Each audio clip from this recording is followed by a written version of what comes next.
So, today I'm here to talk about my team-based learning practitioners portfolio, which is the document I am preparing to become certified as a TBL instructor.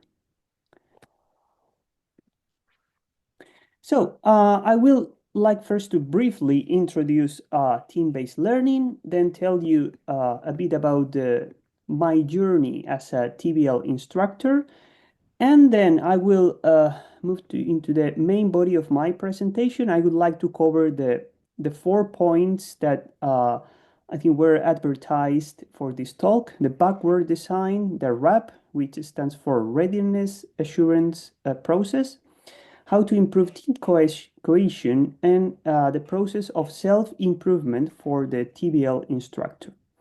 And then very briefly, my future goals, what I intend to do after I finish my portfolio, and then, of course, the most important part, I think, questions and answers.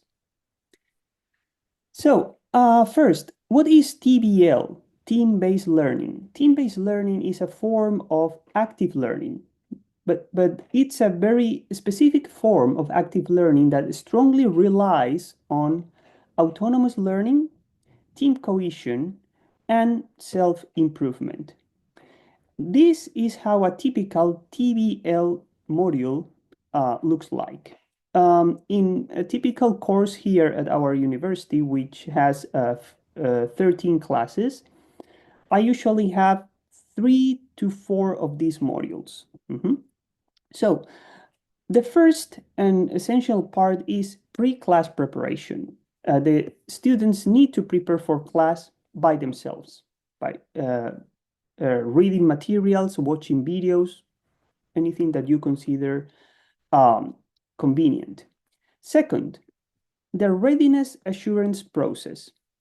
Before the group activities, we need to ensure that the students are ready. So TBL includes a second step where we can check instructors, we can check that our students are ready to engage in group activities.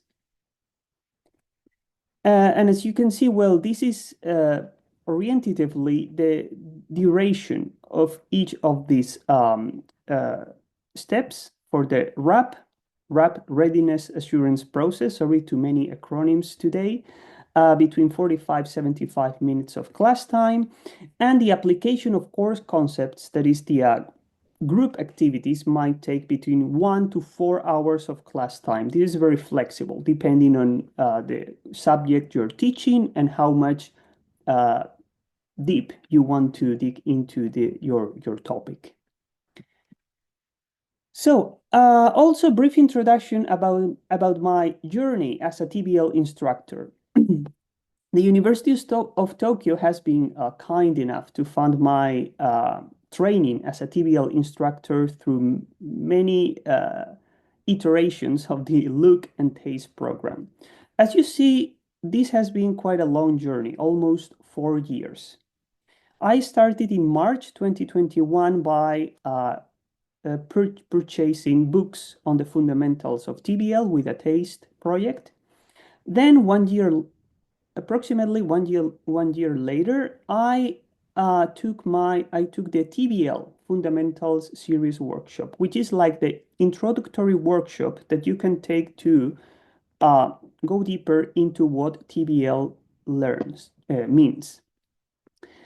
Then after this workshop, I started implementing TBL into my courses, in my PEAK, my ALES courses, also using the Inte Dashboard platform, which is a learning management system specifically adapted for TBL. But I could only use it for 1 semester because you needed to renew the license. But I have found ways to implement TBL with Google Classroom, Moodle, and other learning management systems that we have, so no problem at all. Then in July 2023, I decided to take the next step and applied to the TASTE program again, so they could fund my TBL practitioners portfolio, which I will talk about this portfolio in more detail a bit later. So I have already finished my portfolio, and I'm ready to submit it, and hopefully I will become a TBL certified practitioner by March, well, by April, hopefully. So the first question I would like to ask you is, how do you plan your courses?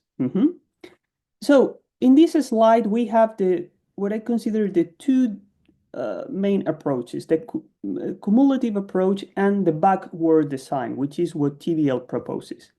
I used to plan my courses as per this layout: week one, what I want to cover in week one; week two, what I want to cover; week three, what I want to cover. At some point, there would be a midterm assignment, a report, a test, etc., etc. TBL plan the courses in a completely different way. It's like starting the house from the roof. First, you have to identify 3 or 4 learning objectives for your course.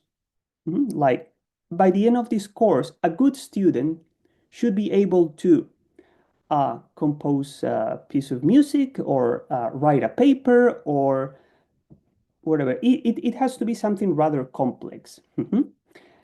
Then, second step, you have to create complex activities that demonstrate, that can serve as a proof that the students have acquired the competencies to achieve these learning objectives. These are the application activities. Then you go one step down, and you have to identify the essential knowledge that students must be equipped with to success in these complex activities. And finally, you devise a readiness assurance process to test the students for these essential concepts.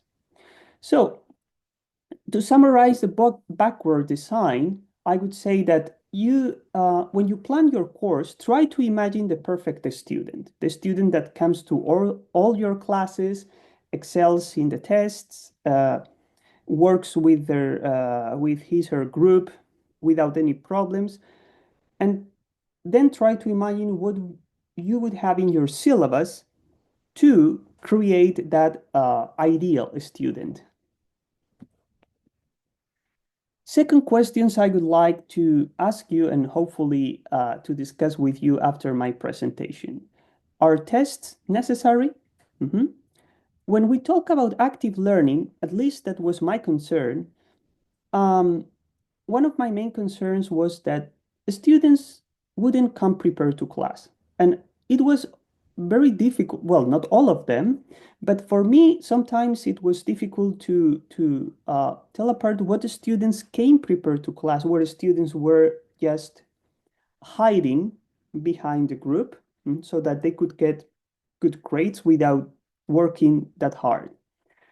TBL has a process by which we can know which students are really prepared to class. So this is called the RAP. This comes right after students come to class. Before class, students have to prepare for class by reading books chapters, watching videos, reading research papers, etc., etc. It's their responsibility to come prepared to class. When they come to class, the first activity they have is a small individual test with multiple choice questions. I think I don't have the time to talk much about these tests in detail, but the most important thing we should have in mind when designing these tests is that the important thing is not the test itself, is the discussion the test generates. First, the students take the test individually. They click on the send button, but they don't know whether their answers are right or wrong. Right after the individual test, they take the same test in teams, and they have to discuss with their teammates and come up with the right answer. So this is a very good activity because first, you can see which students came prepared to class, which student didn't prepare for class. And second, the test is a way not to test the students, but to direct the in-class discussions to the concepts you consider essential.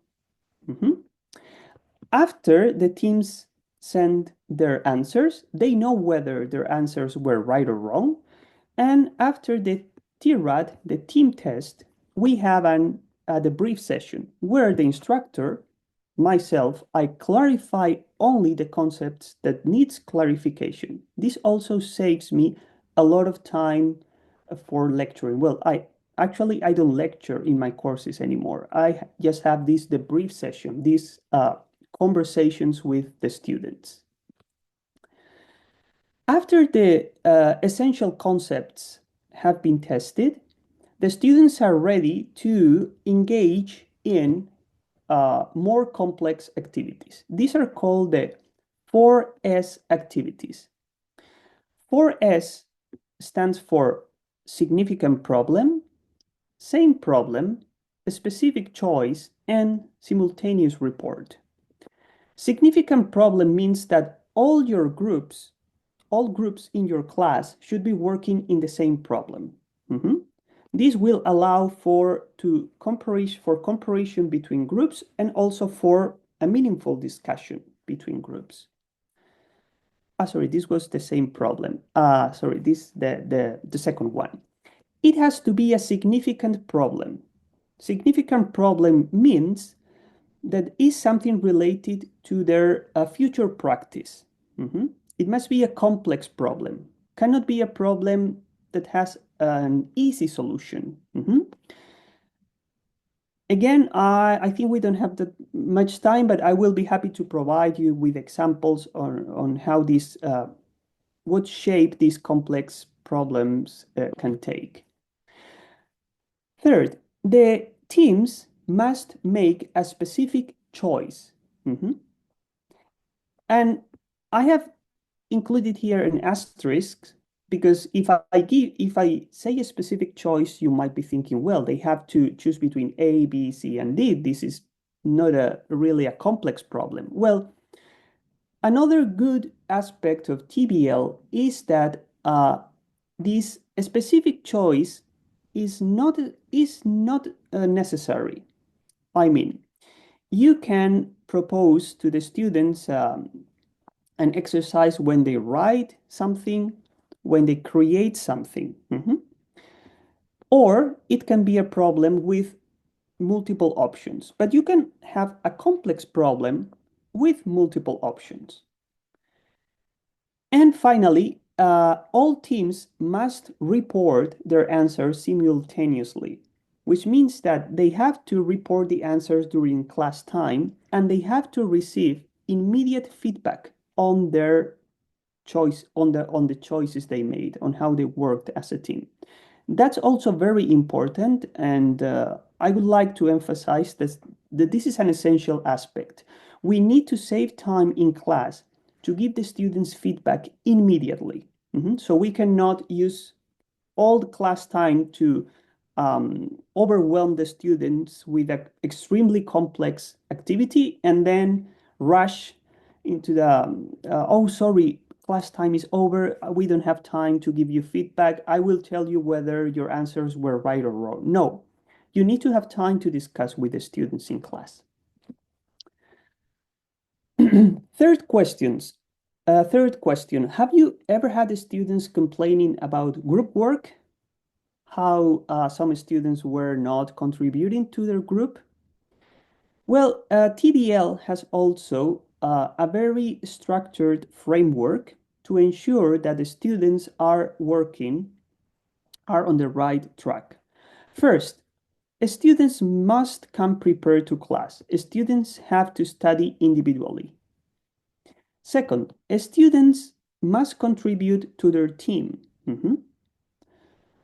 And this is also an essential part. Students must be held accountable, not to the teacher, but to their teammates.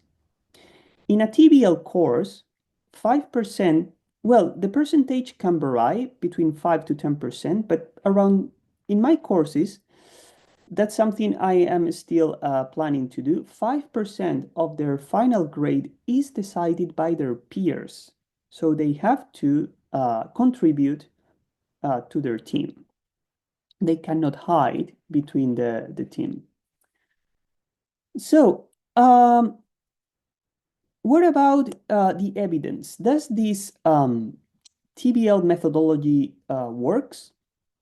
Does this TBL methodology work in making the students aware how important group work is?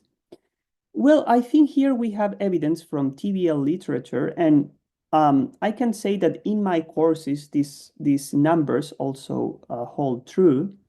Look, for example, for a typical student, the average score for their individual IRATs, the individual test they take at the beginning of each module, is usually around 70 points, like a B. The average score for the team tests is around 80, 85, something 83, in this case, 83.6 points. So you can see how team scores are much better than individual scores. Of course, I want to emphasize that this is not about testing the students over and over again. This is about having information in real time on how your students are doing. But more than this, you can see that even the best student, this is an example, the average score for the best student, the second best student, they cannot outperform the teams clearly. So, what message are we delivering to our students? Working in groups is beneficial for your grade because your team scores will almost always be higher than your individual score. A good technique to promote this team cohesion is to disclose the average score for the individual and the team tests. And the students are happy to see, that's my experience. You can hear them saying, wow, oh, we did really well as a team. And this fosters team's cohesion, which is also important.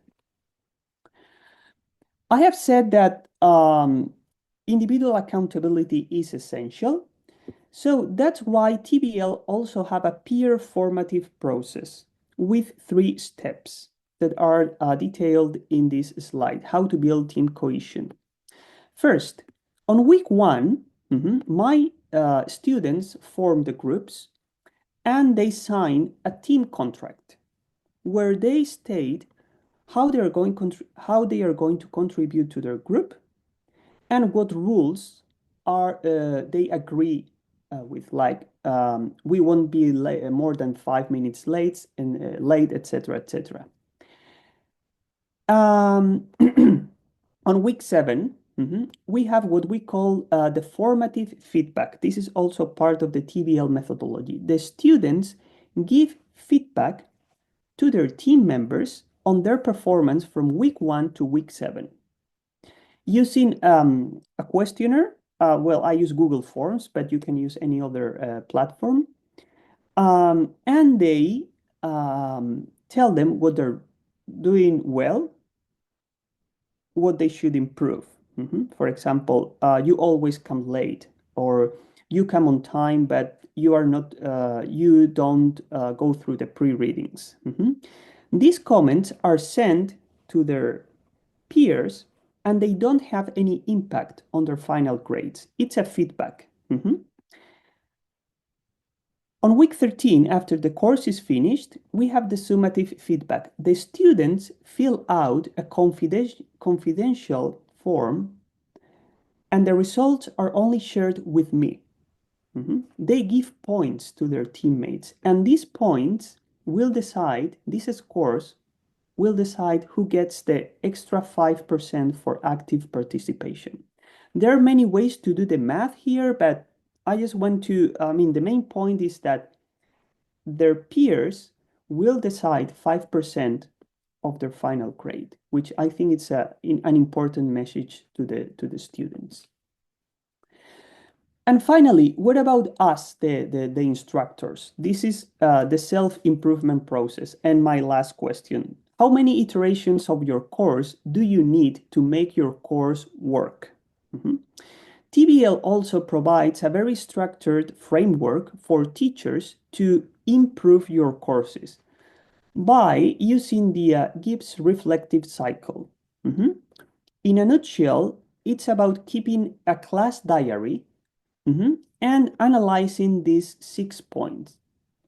We always have an idea of our class activities, how the class will go, but I think we also have experience, I speak at least for myself, an activity that I thought was fantastic, and then it went like terribly wrong in class. So I feel that I need to change that. So I record everything in my teacher's diary.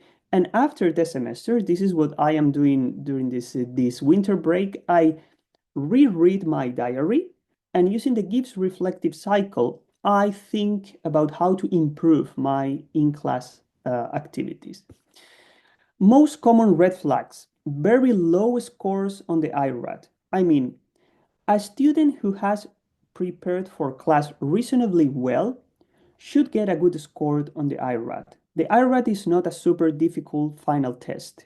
It's just to test essential concepts. Another red flag, the average TRAT, the average score for the team quiz is lower than for the individual quiz. This should not happen.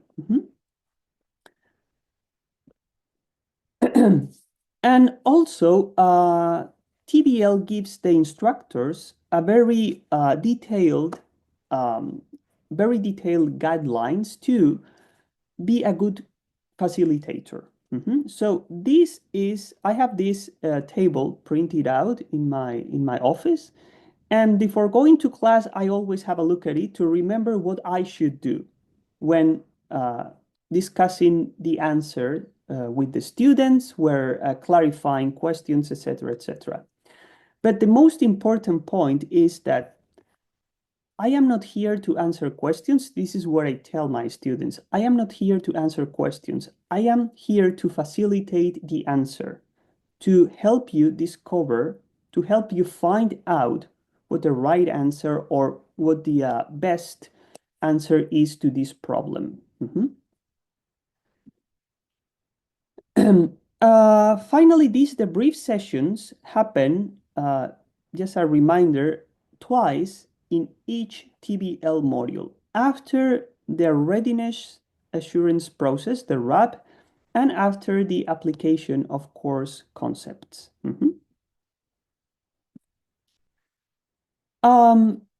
Finally, I'm almost finished.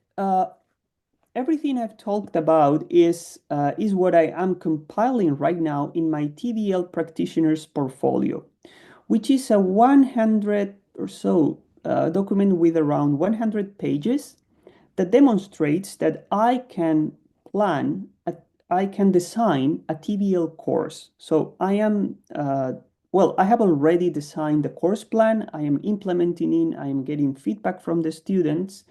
And I am working with my mentor. They assigned you a mentor. I had my last meeting with her last week, and she told me I am ready to submit my portfolio for certification, for evaluation. So I'm quite happy. And I also had to develop new course materials for my ALES courses. So I had to redesign my ALES courses from scratch. That's why this process has taken me almost like 4 or 5 years in total. So my future goals are to first become a TBL certified practitioner. And then hopefully I would like to continue applying for another TASTE project to become a TBL trainer consultant. So that's what I plan to do in the future. And also with the future goal of disseminating TBL into our faculty body. So I think that's all from myself. I think, yes, I was on time. So I will be happy to answer your questions about TBL and the process of becoming a TBL practitioner. Thank you.